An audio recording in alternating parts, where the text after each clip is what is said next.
সামাইকুম, IBA পাশ করে শিখছে সামাইকুম, তোর উপরে খোদার ঠাডা ভরুক।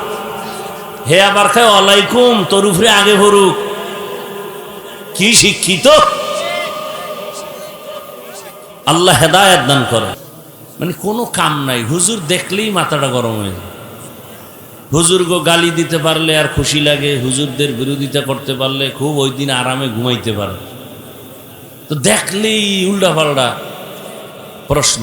ইমাম সাহেবের দেখে কয়, কি হুজুর আমার চিনেননি? কয় না তো, আমি তো এলাকার মাস্তান। কত মসজিদে তো দেখি না। মসজিদে যাবো কি জন্য? আপনাদের মধ্যে কি আছে? কয় কেন? কথা আচ্ছা দেখি বলেন তো, মুসা নবীর মায়ের নাম কি? হুজুর কয় এটা তো আমার এখন মনে নাই, পরে বলবো। এই জন্যই তো মসজিদে যাই না। এরকম কিছু বেয়াদব আছে না নাই? হুদা হুজুরদের প্রশ্ন করে আটকাইব। মাদ্রাসার একটা ছাত্র দেখছে, এই মাদ্রাসার বিরো হবি কি, জীবনে কোনো চাকরি পাবি? নো, তো আর বুঝে না। কি পড়ো? কয় আলিফ বা তা সা এডি ভরি। তো এগুলি ভরে হইব কি? কয় অনেক জ্ঞান হবে। আচ্ছা তোর কি জ্ঞান কেমন দেখি তো, বলতো পৃথিবীর মধ্যখান জায়গা কই? একটা অনর্থক প্রশ্ন। তো ব্রেন খাটায় একটা জবাব দিয়ে দিছে। কয় যে আপনি যেখানে বসা আছেন এটা পৃথিবীর মধ্যখান জায়গা। বলে তুই বললি কেমনে? কেন, আমার টুপি দেখে কি আপনার মনে হয় না আমি সত্যবাদী? তা আপনি যদি এত বড় বিশ্বাসঘাতক হয়ে থাকেন তাহলে আপনি ফিতা দিয়ে মাপ দেন। ওই তার সেরার চান্দি গরম হয়ে গেছে যে কি হুজুর, এবার কাছে এটা বাদ দে। ওই যে গাছ দেখো ওখানে কাকাচিনি আছে, কত হাজার হবে? ও একটু চুপ থেকে বলে 5,000। তুই গণনা করছো কেন? বা আমি যে বলছি আপনার বিশ্বাস হয় না? আমি তো মিথ্যা বলিনি। তুই কেমনে বলবি? আপনি গণনা করে দেখেন, যদি 5,000-এর বেশি হয় তাহলে বুঝবেন সুন্দরবন থেকে এখানে বেড়াইতেছে ওরা। আর যদি দেখেন কম তাহলে সাফারি পার্কে কিছু বেড়াইতে গেছে। ওই তার সেরার চান্দি গরম। কারণ কি জানেন? পৃথিবীতে শ্রেষ্ঠ জ্ঞানের ভান্ডারের কিতাবের নাম কোরআন। আর এটা যার কাছে আছে সে পৃথিবীর শ্রেষ্ঠ বুদ্ধিজীবী, শ্রেষ্ঠ জ্ঞান। আমরা কথা বলি না কেন? আমরা দিল নরম করে চলি। আমাকে গালি দেয়, জবাব দিতে পারি, দেই না। রসুলের আদর্শ অন্তরে লালন করি না। আমাদের সাথে কথায় পারবে এমন কোনো মায়ের সন্তান আছে দুনিয়ায়? মিয়া 2 ঘন্টা 3 ঘন্টা 4 ঘন্টা 12 মাস চিৎকার দেই, বয়ান করি, আর 5 মিনিট মাইকের সামনে একটু বয়ান দিতে যায় কত শব্দ ভুল। আলহামদু আলা নি'মাতি আমানুল লিজাওয়ালিহা। নিয়ামত পেয়ে যারা শুকর আদায় করবেন, শুকরের বরকতে আমার আল্লাহ ওই নিয়ামতকে তাদের জন্য স্থায়ী করে দিবেন। আরো আস্তে করে বলেন। তাহলে এই মজলিস বড় দামি, কোরআনের মজলিস বড় দামি। কেন বলে কোরআন দামি? আতরের দোকানে গেলে আতরের ঘ্রাণ আসতেছে, বড় দামি। কোরআনের বাগানে আসার কারণে স্পষ্ট রসুলের হাদিস। অনেকে কিন্তু বয়ানের নিয়তেও আসে না, এমনও আছে। শুনছে ওখানে মাইকের আওয়াজ, কেন হঠাৎ করে ভালো লাগছে, এসে দাঁড়ায় রইছে। আল্লাহ কয় ফেরেশতা, অনেকেই তো বয়ানে আসছে কিন্তু ওই বান্দা তো বয়ানের নিয়তে আসে নাই। তোমরা জানোনি? ফেরেশতারা বলেন, ও আল্লাহ, যেই বান্দা বয়ান শোনার নিয়তে আসে নাই এর হালাত কি, এর মর্যাদা কি পাবে? বলে যারা বয়ানের নিয়তে আসেন, যারা বয়ানের নিয়তে না আসিয়াও দাঁড়ায় গেছে, আমি আল্লাহ এদের সাথে তাকেও মাফ করে দিলাম। ধানের সাথে সিটা যেমন একদমে বিক্রি হয়, ঠিক তেমনি ভাবে নেককারদের সাথে গুনাহগারেরাও আল্লাহর কাছে নাজাত পেয়ে যাবে। এবার আসেন হাদিসের উপরে কথা, সময় সংক্ষিপ্ত, আয়াত নিয়ে কথা বলি। আল্লাহ বলেন, আর রহমান রহমান হলেন তিনি, আল্লামাল কুরআন, কোরআন শিক্ষা দিলেন যিনি। রহমান হলেন তিনি, খালাকাল ইনসান, মানুষ সৃষ্টি করলেন যিনি। এখান থেকে একটা পয়েন্ট খেয়াল করেন, আল্লাহ বলতে গিয়ে ধারাবাহিক বললেন আমি এমন রহমান, কোরআন শিখাইয়া মানুষ সৃষ্টি করেছে। অর্থাৎ আমার শিক্ষা আগে, সৃষ্টি মানুষের পরে। কিন্তু বাস্তব তার উল্টা, আমাদের সৃষ্টি প্রথমে, তারপরে আমরা শিক্ষা করেছি। তাহলে কেমন হবে? আর রহমান খালাকাল ইনসান আল্লামাল কুরআন। আল্লাহর বলা এমনটাই ছিল যুক্তিযুক্ত যে আমি আগে মানুষ সৃষ্টি করেছি, তারপরে কোরআন শিক্ষা দিয়েছি। কিন্তু আল্লাহ উল্টা বললেন কেন? আমি আগে মানুষ বানাই নাই, কোরআন শিখাইছি, পরে মানুষ বানাইছি। আল্লাহ উল্টা বললেন কেন? এই প্রশ্নের জবাবটাই আজকের বয়ান ইতি হবে ইনশাআল্লাহ। আল্লাহ উল্টা বললেন কেন? সৃষ্টি আগে, শিক্ষা পরে। আল্লাহ কয় না, আমার কোরআন শিক্ষা আগে, তারপরে হলো সৃষ্টি তোমার। তোমার আমি আগে বানাই নাই, আমি আগে কোরআন শিখাইছি, তারপরে মানুষ বানাইছি। আল্লাহ উল্টা বললেন কেন? মুফাসসিরিনে কেরাম বলেন ফি'লুল হাকিম লা ইয়াখলু আনিল হিকমাহ। হাকিমের কোনো কাজ হিকমত থেকে খালি না, জ্ঞানীদের কোনো কাজ জ্ঞান থেকে শূন্য না। আল্লাহ ঠিকই বলেছেন, আমাদের বুঝের বড় অভাব। আমাদের বুঝের কি বড় অভাব। অভাব না থাকলে তাফসির কেন এক এক রকম এক একটা হবে? বলে আমার বুঝ আর আপনার বুঝ এক না। আজকে আমাদের সবার বুঝ যদি এক হয়ে যাইত, তাহলে তো বয়ান লাগতো না। কারণ আপনিও মুসলমান, আমিও মুসলমান। আপনার আমার আল্লাহ দুইজন নাকি একজন? তাল মিলায়েন না, খুব বুঝা শুনে বলবেন। আপনার আমার আল্লাহ কয়জন? আপনার আমার আল্লাহ দুইজন না, আপনার আমার আল্লাহ এক, নবী এক না নবী দুই? কোরআন, কাবা, ধর্ম, কালেমা, দুনিয়াতে আসছি তাও, বিদায়বেলা কাফনের সংখ্যা, পুরুষের 3টা, মহিলাদের 5টা, কালার হবে আলাদা। আমগো হুজুরদের কাফনের কাপড় হবে এক কালারের, আপনাদেরটা আর এক কালারের। কালারও এক, কি কালার হবে? কিন্তু এই জমিনে কালার লইয়াও ঝগড়া চলে। তুমি সবুজ দাও না কেন? তুমি পাস করলি কেন? তুমি সাদা কেন? কালার নিয়েও ঝগড়া চলে না? চলে না? কালারও এক, কবরের সাইজও, জানাজার সিস্টেমও। নাকি আপনাদের গাজীপুরে লাশ পিছে রেখে জানাজা পড়ে? জানাজার সিস্টেমও এক, কবরের সাইজও। কবরে রাখার পরে প্রশ্ন হবে কয়টা? তাও বুঝি আলাদা, তাও এক। আমাকেও যেই প্রশ্ন করবে, আপনাদেরও সে একই প্রশ্ন, হিন্দুদের সে একই প্রশ্ন। কয়টা প্রশ্ন?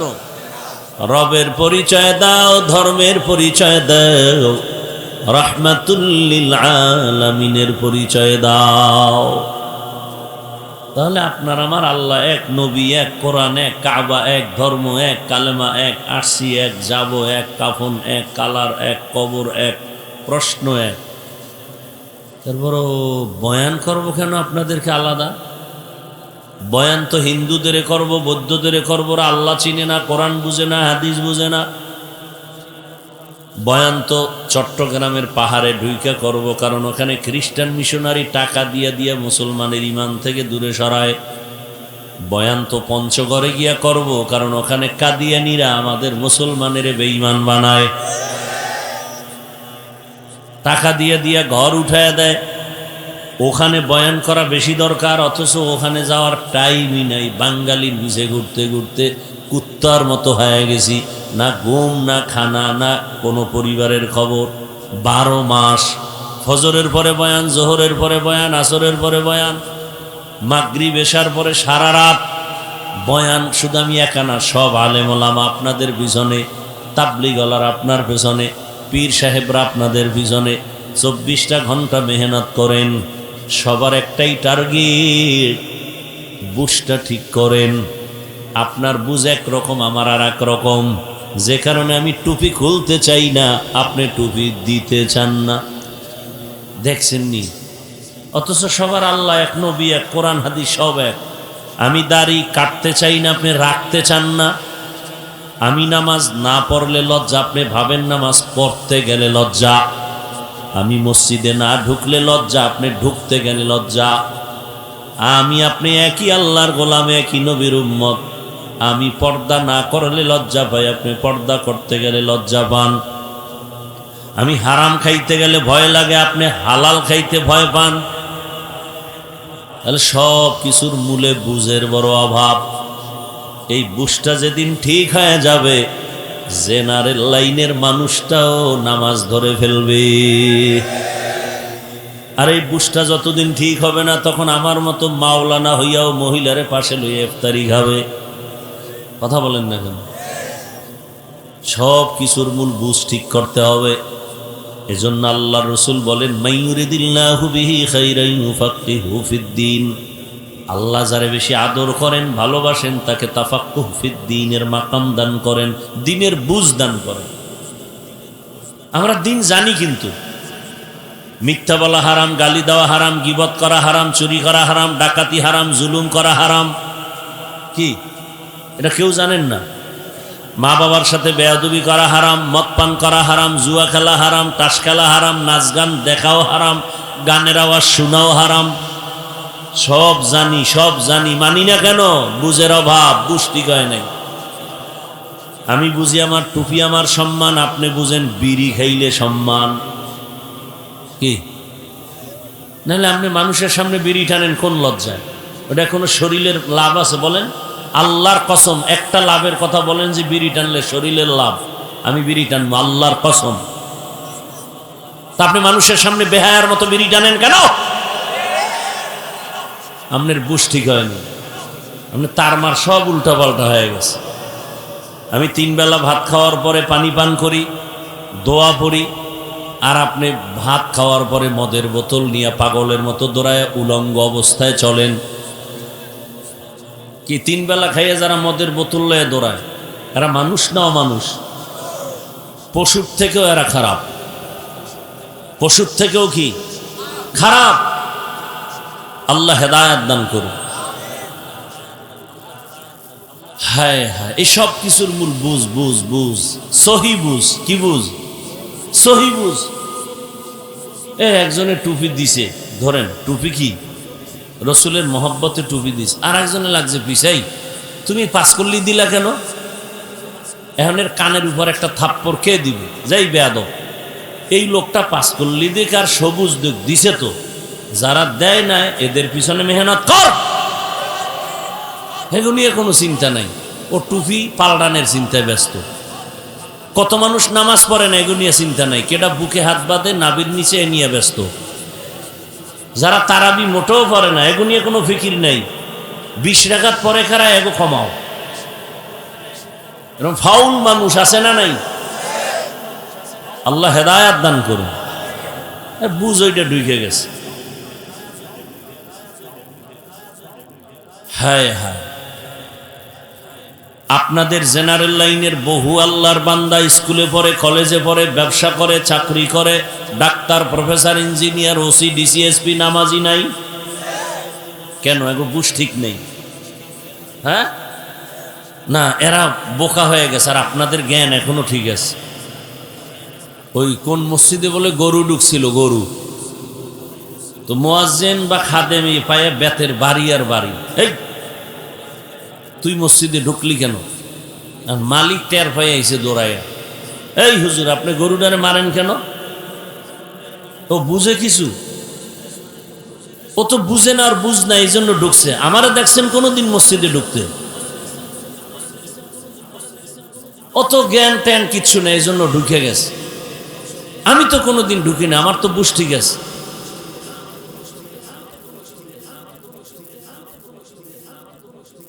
এই নামাজ, এই ইমানদার, এই মুসলমান, আল্লাহ হেদায়াত দান করুন। মুসা নবী একদিন আল্লাহ রেখে, আল্লাহ এই যে ফেরাউন আমারে এত জ্বালায়, তুমি তো দেখো, তোমার কি মজা লাগে না? এত জ্বালান জ্বালায়, তুমি পারো না ওরে? তোমারে কত টাইম লাগে তুমি ওরে মাইরা ফেলাইতে? কয় মাত্র কুন আর ভাইয়া কুন। কাছে তুমি তামসা দাও, কিছু কও না কেন? ও যে আমারে এত কষ্ট দেয়। এইবার আল্লাহ কয়, এই মুসা, এরা অন্যের বানাইছে কে? তুমি না আমি? কাল্লা আপনি। ওর খানা কে দেয়? আপনি। ওর রিজিক কে দেয়? আপনি। ওর হায়াত, ওর চলাফেরা, বাতাস, যা কিছু দরকার কে দেয়? আপনি দিছেন। আল্লাহ বলেন, হে মুসা, আমারটা খাইয়া, আমার নিয়ামত পাইয়া, সূর্যের আলো, চাঁদের আলো, বাতাস, পানি, নদীর মাছ, গাছের ফল, জমিনের ফসল, আমারটা খাইয়া যেই বেঈমান আমারে গালি দেয়, ওই বেঈমান তোমার বিরোধিতা করা কোনো ব্যাপার না। ঠিক নেই?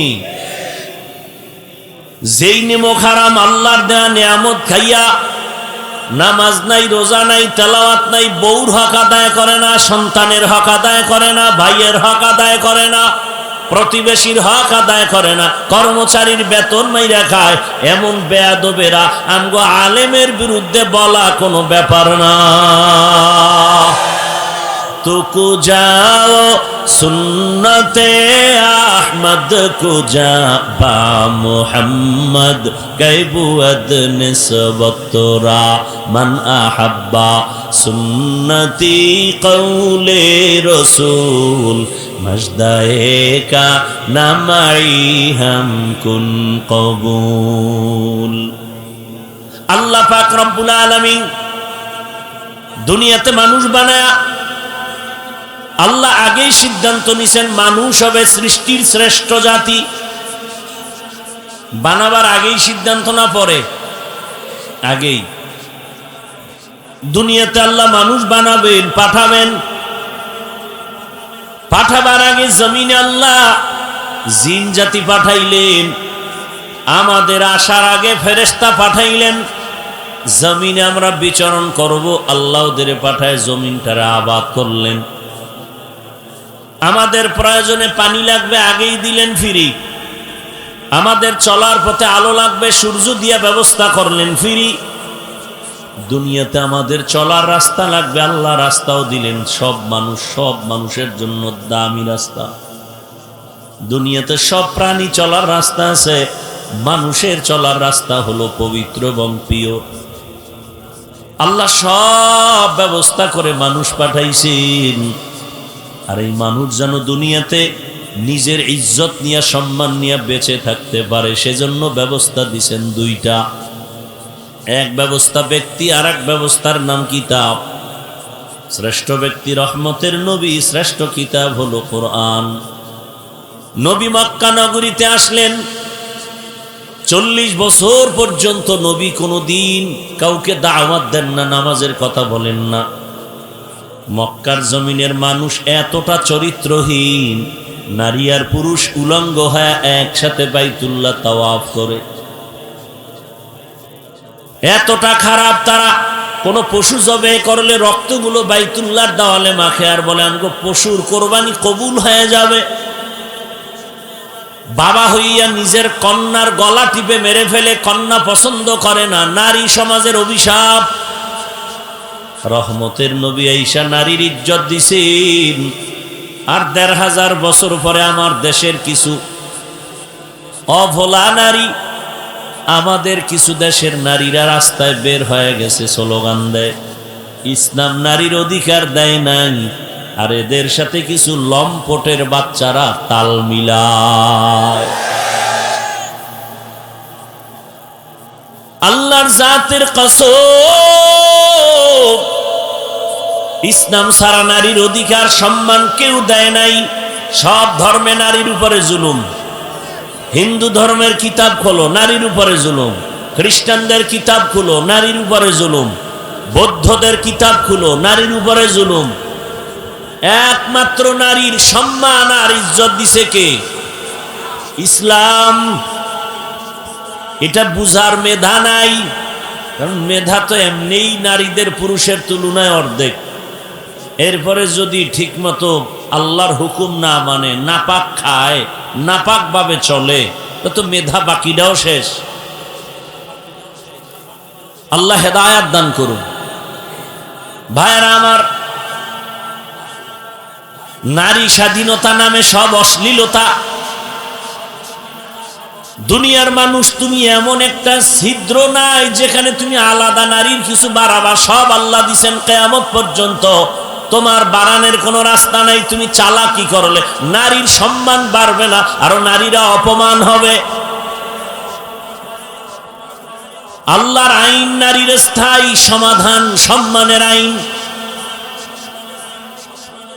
দুনিয়াতেও নারীর সম্মান, আখিরাতেও নারীর সম্মান। একটা বাচ্চা দুনিয়াতে আসবে, তার সম্মান কত? রহমতের নবী বলেন, আমার এত সুনাম, আমার একটা ছেলেও নাই, আমি 4 কন্যার বাবা। কে? রহমতের নবী 4 কন্যার বাবা, কোনো ছেলে নাই। মক্কার বেঈমানেরা কয়, মুহাম্মদ তোমার ধর্ম মানিয়া লাভ নাই, তুমি মরে গেলে তোমার ধর্ম শেষ, তোমার বংশ শেষ, কোনো ছেলে নাই। যারা গালি দেয়, নবী শুইনা মনে একটু ব্যথা পাইছেন। আল্লাহ আয়াত নাজিল করে বলেন, ইন্না আতাইনাকাল কাউসার। নবী, ওদের অস্তিত্ব থাকবে না, দুনিয়ার কেউ ওদের চিনবে না, আর আপনার সম্মান কিয়ামত পর্যন্ত বজায় থাকবে।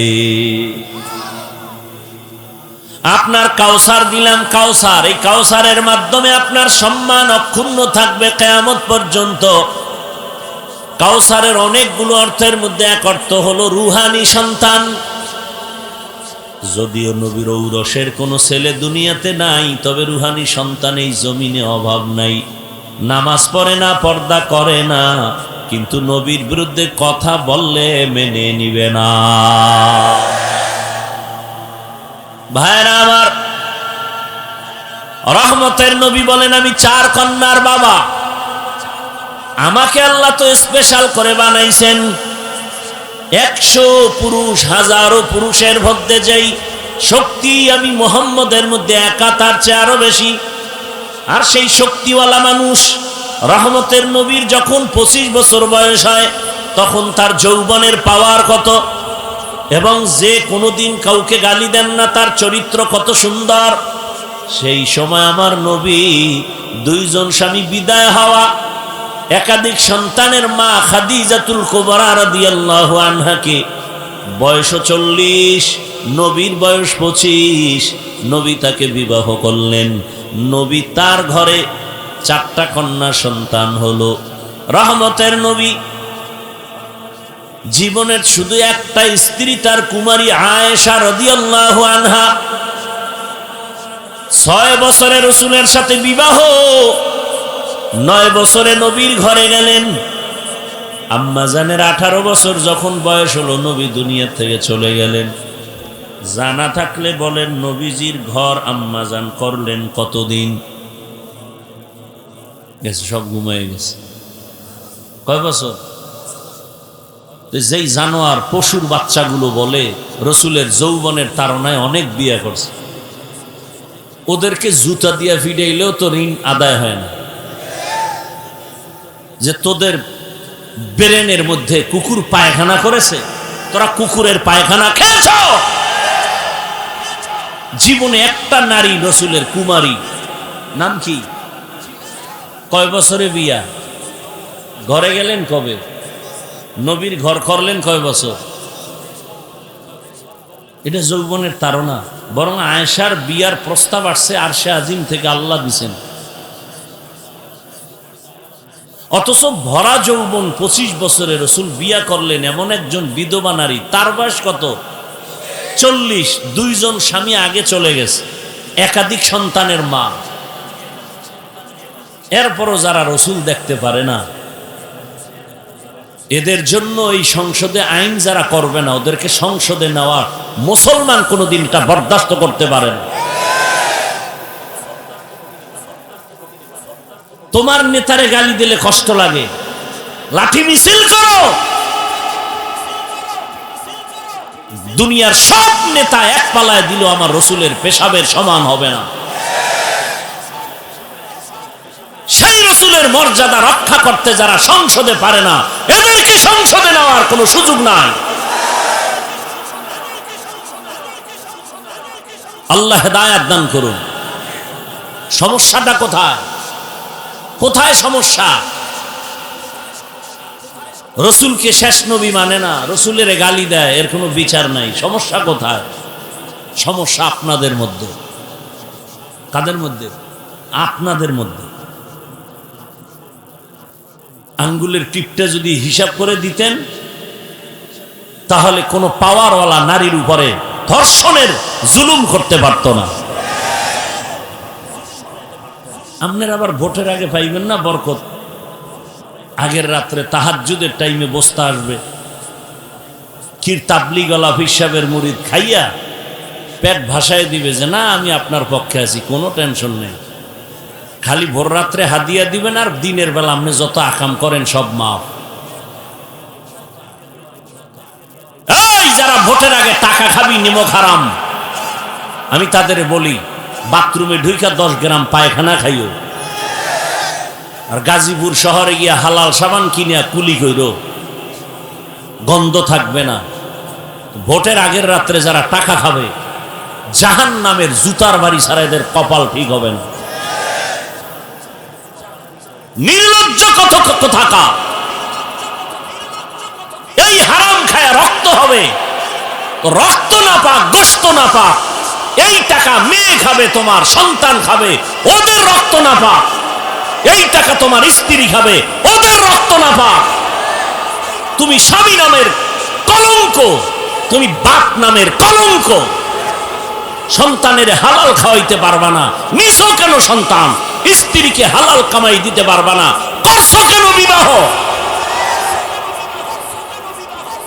কে বলেছে তোমাকে বিবাহ করার জন্য? তুমি রোজা রাখো,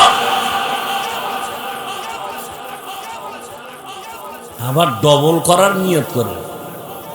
একটার হক আদায় করতে পারে না, দুইটা লয়ে টানাটানি। আল্লাহ হেদায়েত দান করুন।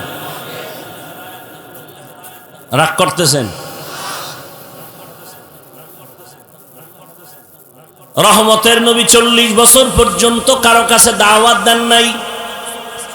40 বছর পরে আল্লাহ কোরআন নাজিল করলেন, দাওয়াত শুরু হয়ে গেল। বিশাল ইতিহাস। নবী ঘুরে নেবার দাওয়াত দেন আর বলেন লা ইলাহা ইল্লাল্লাহ, তোমরা এই কালেমা পড়ো তো তোমাদের কামিয়াবি হয়ে যাবে। তুফলিহুন মান ক্বালা লা ইলাহা ইল্লাল্লাহ দাখালাল জান্নাহ, যারা লা ইলাহা ইল্লাল্লাহর উপরে জীবন চালাবে তারা জান্নাতি হয়ে যাবে। এক আল্লাহর ইবাদত করো। দাওয়াত চলতেছে, দুশ্মনেরাও দুশ্মনী করতেছে।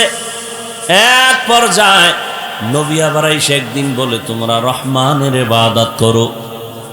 ওই বেঈমানেরা তো হুদাই প্রশ্ন করত নবীরে আটকানোর জন্য।